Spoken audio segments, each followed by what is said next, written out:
Veuillez s'il vous plaît dire votre numéro d'équipe. 2. Vous avez 15 minutes pour la présentation. Je vous montrerai le temps restant aux 7, 4 et 2 minutes ainsi qu'aux 30 secondes restantes. Je ferai le décompte des 10 dernières secondes avec mes doigts et j'afficherai un carton indiquant la fin de votre présentation.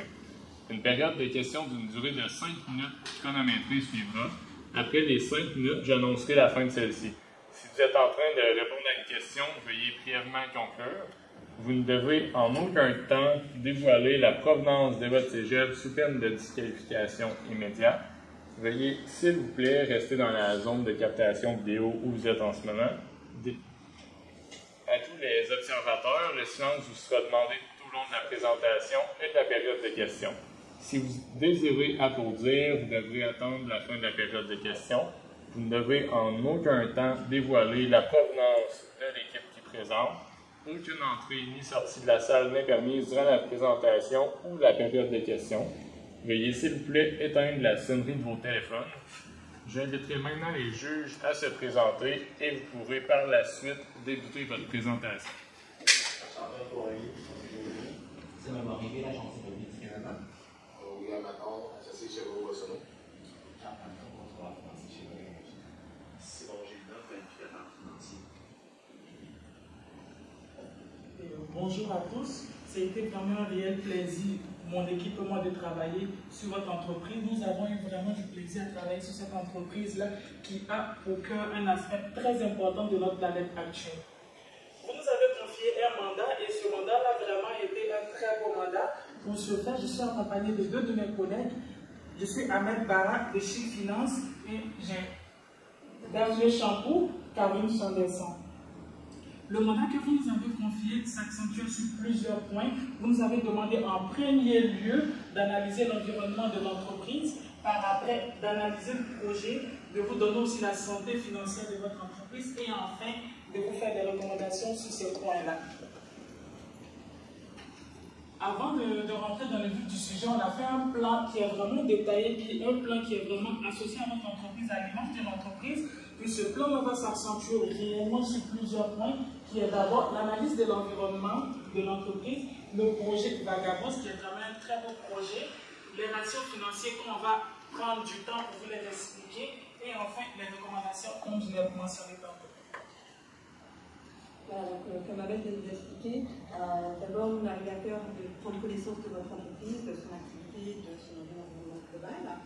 Donc en fait, l'entreprise existe depuis 8 ans, vous le savez, mais ça fait de vous un leader sur votre marché grâce à votre expérience. Tout d'abord sur le sol français, maintenant vous êtes un peu étendu en Europe et à Amérique du Nord. Ensuite, ce qui est un plus pour l'entreprise, c'est que vous fournissez une solution clé en main pour les cycles d'enfouissement. Donc ils n'ont pas à gérer l'installation et l'extraction du biométhane, c'est vous qui faites tout ça, donc c'est le partenariat qui se met en place.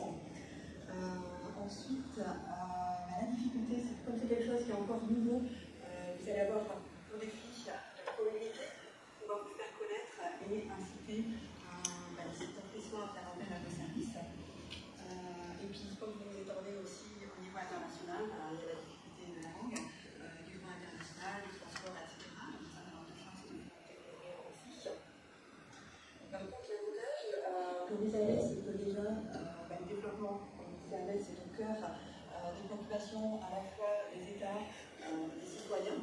Donc, c'est vraiment quelque chose qui est au cœur aujourd'hui des activités et des secteurs d'activité en devenir.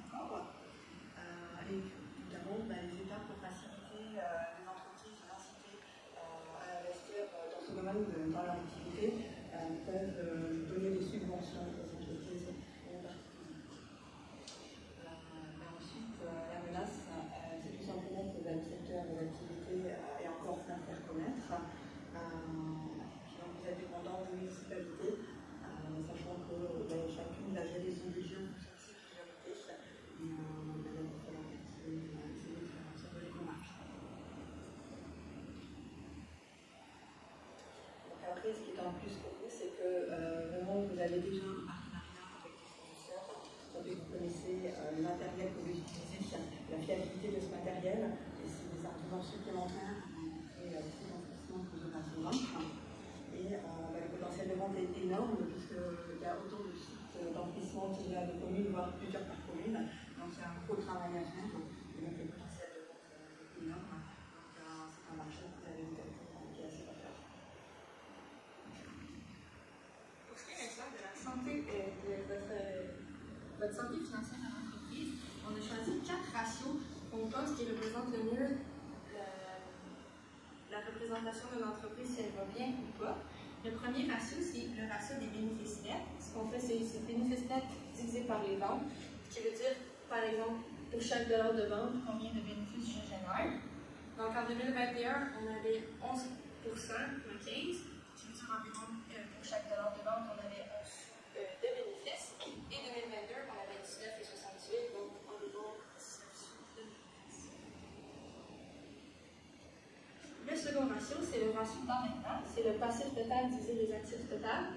Ça nous montre en fait notre actif est financé par combien de passif, donc une dette, des choses comme ça, sur notre organisation.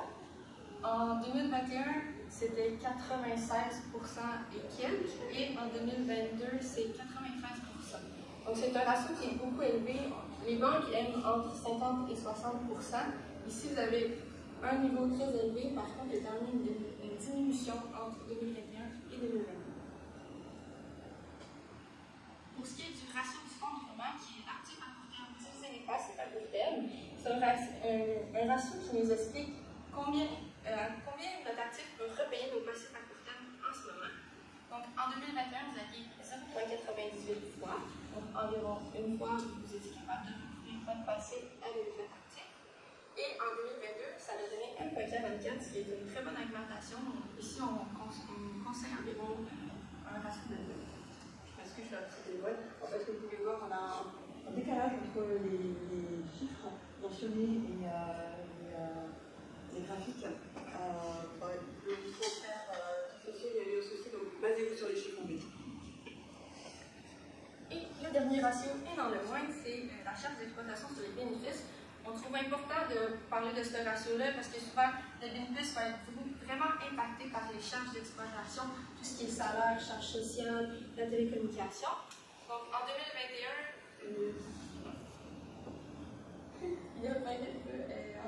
vous aviez 0,60 fois. Donc, pour chaque dollar de vente, vous aviez environ 60 sous de charges d'exploitation. Et en 2022, c'était 0,53 sous pour chaque dollar de vente. Donc, c'est quand même bien, c'est une réduction. Maintenant, je vais laisser la parole à mon collègue. En ce qui concerne le projet Vagabond, vous nous avez demandé d'analyser ce projet-là.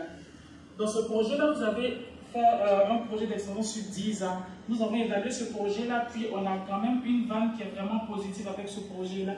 La vente, c'est la valeur actuelle nette de ce projet. C'est-à-dire qu'on on évalue, on envoie de l'argent à l'agent total de cette période-là pour évaluer le projet. Puis nous avons présentement une vente à plus de 9 millions de dollars, puis le taux de rendement exigé était estimé pas mal à 9%.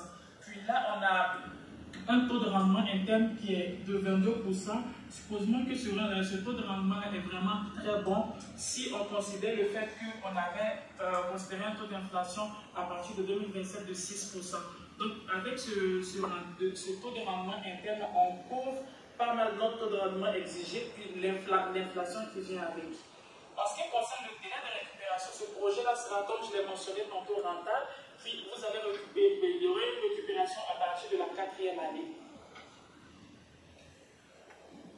Les opportunités sur le marché, on a vu qu'on a dit tantôt que votre entreprise a vraiment à cœur un aspect très important de l'environnement présentement. Puis il y a plusieurs opportunités sur ce marché-là. La première opportunité, c'est qu'on a plus de concurrence sur ce marché.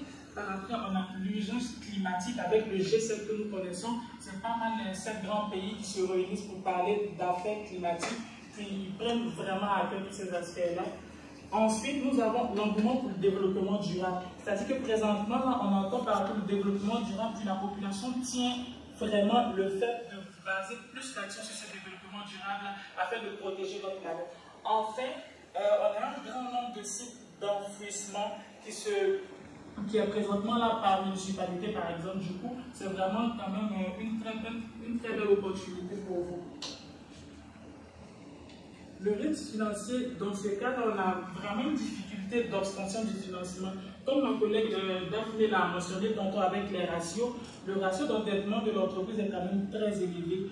Puis avec ce ratio d'endettement, ce sera pas mal difficile d'emprunter de l'argent. Puis si on vient faire un rapprochement direct là, on n'est pas sur une analyse complète de votre entreprise, mais plutôt d'un projet qui est fait dans l'entreprise.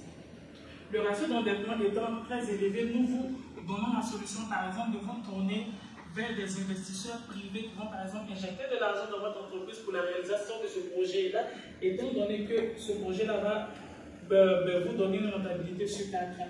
Par après, la deuxième option qui s'offre à vous, c'est de mettre des actions privilégiées rachetables au gré de l'entreprise. C'est-à-dire que tant qu'on émet des entreprises privilégiées, l'entreprise maintient toujours son contrôle sur son entreprise elle-même, puis elle pourra racheter ces actions-là quand le moment sera venu pour lui permettre de toujours contrôler ses bases. Alors, dans votre projet, vous avez parlé de la possibilité d'obtenir une subvention aussi gouvernementale. Donc, pour l'instant, on n'a pas tenu compte dans le projet de financement et dans la valeur ajoutée nette du projet, puisqu'en fait, vous allez devoir financer le projet avant de pouvoir recevoir la subvention. Une fois que vous l'aurez, par contre, ça sera évidemment un bénéfice, mais votre surendettement va diminuer. Vous allez avoir une augmentation de votre ratio de fonds de roulement et la rentabilité du projet sera meilleure. Mais on ne peut pas en tenir compte tout de suite parce qu'il faut vraiment pouvoir le financer. Voilà. Donc, une fois que vous l'aurez, vous pouvez passer l'exécution évidemment comptable. C'est un point qu'on voulait à mener. Sachant que les 2 millions, c'est pour l'ensemble du projet et non pas que sur un projet communal. Ensuite, vous souhaitiez avoir des recommandations par rapport à la façon de développer ce projet d'installation de 50 wagons au Canada d'ici 2030. Alors en fait, pour nous, l'essentiel, ça va vraiment être la communication, puisque il va falloir vous faire connaître auprès de chaque municipalité, puisque ça sera avec chaque ville que vous devez arriver à faire un partenariat, puisque les municipalités gèrent les établissements. Mais pas que, puisque en cours de négociation, il peut y avoir des élections et puis un changement de municipalité. Donc il sera aussi important que la population, les entreprises locales soient aussi actives à votre cause. C'est pour ça qu'on pense qu'il sera important à la fois d'être présent sur les salons de l'habitat, pour des personnes qui veulent acheter, faire construire, et donc prévoir déjà dans leur installation aussi peut-être l'utilisation du gaz. Communiquer sur les réseaux sociaux pour vous faire connaître davantage, bien évidemment. Et puis, accès à la communication entre les entreprises par rapport à éventuellement la réduction sur la taxe carbone, puisque si elle consomme moins de CO2, la taxe carbone pour elle sera moins élevée. Donc ça peut être quelque chose d'assez important. Maintenant, il y a quand même aussi une chose que je voulais mettre en avant, c'est que là, votre projet d'expansion concerne essentiellement le Canada. Vous êtes déjà implanté en Europe. Actuellement, il y a la guerre en Ukraine. Et donc, l'Ukraine et la Russie fournissaient le gaz pour beaucoup de pays européens. Donc, il peut peut-être y avoir un potentiel actuel important à saisir avant peut-être de s'étendre au niveau du Canada. Quelque chose peut-être à approfondir pour vous. Au niveau des stratégies de communication, ce qui peut être important après au niveau des sites d'enfouissement eux-mêmes, ça va être axé sur les avantages qu'ils vont en récupérer. Donc, que ce soit au niveau du côté des éco-responsables, les subventions possibles et le fait que ça sera moins polluant, puisque les gaz émis par l'enfouissement des déchets sera récupéré, retraité et pourra être réutilisé. En plus, ça évite d'aller puiser dans les ressources naturelles. Donc, c'est aussi vraiment un peu éco-responsable. Mais pour vous faire connaître, ça peut être bien d'avoir une vidéo qui montre des sites déjà existants, voir comment ça se passe, ce que ça va représenter sur site, avoir des témoignages de personnes, de responsables du site qui ont déjà mis ça en place et le bénéfice qu'ils en trouvent, qui expliquer donc, le fonctionnement global. Mais c'est vraiment une communication différente en fonction des publics cibles que vous allez avoir à convaincre. Pour faire un bref récapitulatif de tout ce qu'on vous a soumis, là présentement on a soumis le projet, on a évalué le projet, puis on vous a montré aussi la rentabilité de ce projet-là avec le temps que ce projet-là va prendre par exemple pour vous donner une rentabilité effective.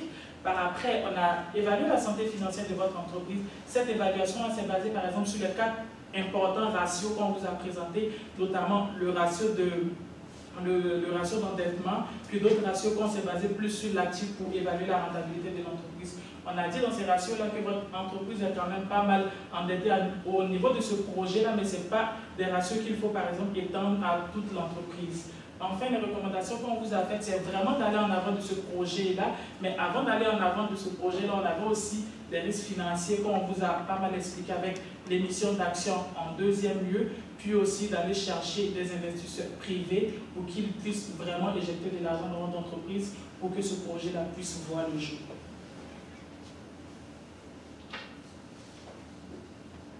Si vous avez des questions, nous sommes tout oui à vous pour répondre à vos questions et à vos préoccupations. Merci.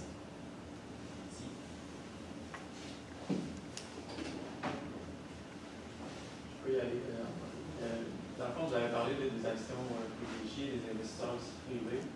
L'investisseur privé, je ne sais pas comment vous voyez. Est-ce que c'est un actionnaire supplémentaire, comment on peut se protéger par rapport à ça? Ou quel genre de documents, sinon, si peut-être plus un passif, mais qu'est-ce qu'on peut faire pour se protéger en tant qu'entreprise par rapport à cet investisseur privé-là qui pourrait être un petit peu un requin aussi, qui pourra un peu gober nos profits? Oui, c'est ça. Vraiment, en ce qui concerne les investisseurs privés, là, on va plus sur la base de contrats. Sur la base de contrats qu'on va soumettre à ces investisseurs-là, puis voir ce qu'ils nous recommandent d'avoir comme retour sur investissement en termes de l'argent qu'ils veulent injecter.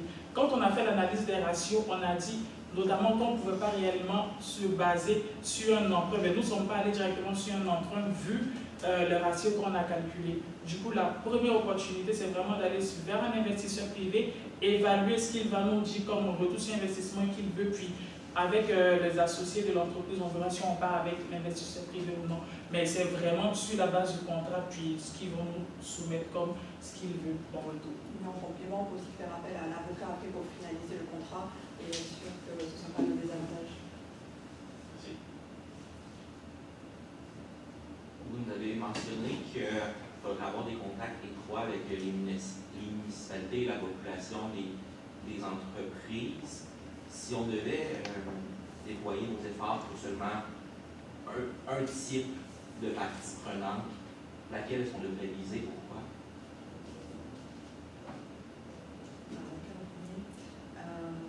Les décisionnaires, les décisionnaires par rapport à l'installation, au développement des sites d'enfouissement, ce sont les municipalités. Donc, ce sont elles qu'il va falloir convaincre. C'est vrai que si en plus elles ont l'appui derrière l'appui de la population, c'est encore mieux, mais ça va être les municipalités qu'il va falloir convaincre en premier. Merci.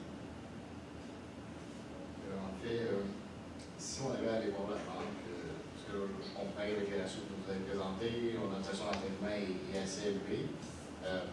Comment on peut représenter les choses pour nous aider à aller de l'avant? Est-ce qu'on peut entrer les états financiers qu'on a actuellement ou on peut entrer autre chose? Vous pouvez reprendre la question. Ah oui. Est-ce que, dans le fond, si on avait aller voir les institutions financières pour financer de nouveaux projets, parce que dans le fond, on a 10 millions à investir, le bureau de choix est très rentable. Donc, est-ce qu'on leur présenterait les états financiers actuels ou on leur présenterait d'autres documents? Et comment on fait pour les sécuriser? Dans le fond, on pourrait présenter la vente actuelle, ce qu'on vient de calculer pour montrer que c'est bien rentable. Aussi, l'état financier qu'on a eu, c'est sur un projet, plus qu'un projet, donc on pourrait mettre l'ensemble de vos projets en commun puis recalculer les ratios, donc ça serait plus avantageux pour vous de présenter cet investissement-là avec l'entièreté de votre entreprise. Pour faire du pouce avec cette question-là, pourriez-vous juste faire un retour sur le délai de récupération là, sur le projet en soi? Parce que c'est sûr que ça va donner un coup de main pour le financement, mais votre avis là-dessus, le projet est rentable, mais ça prendrait combien de temps réellement pour récupérer l'investissement initial? Pour récupérer l'investissement initial, c'est au bout de 4 ans, par exemple, qu'on pourrait récupérer l'investissement initial. Parce que si on le voit ici, là, en 2025, en 2025, là, on est en négatif. En 2026, en 2027, en 2028, puis là, on passe positif en 2029. C'est-à-dire qu'à partir de 2029, notre projet sera réellement rentable. Puis moi, je pense réellement que la présentation de ce projet-là à une institution financière aura quand même un gros poids. Puis là aussi, on a la subvention du gouvernement qui nous offre peut-être si vous associez cette offre du gouvernement là, à l'institution financière, elle serait quand même apte à vous accompagner dans ce projet-là. C'est vraiment à voir avec l'institution financière, puis à quel risque ils sont prêts à s'exposer avec votre projet. Sachant que forcément le projet va être rentable plus rapidement. Merci beaucoup.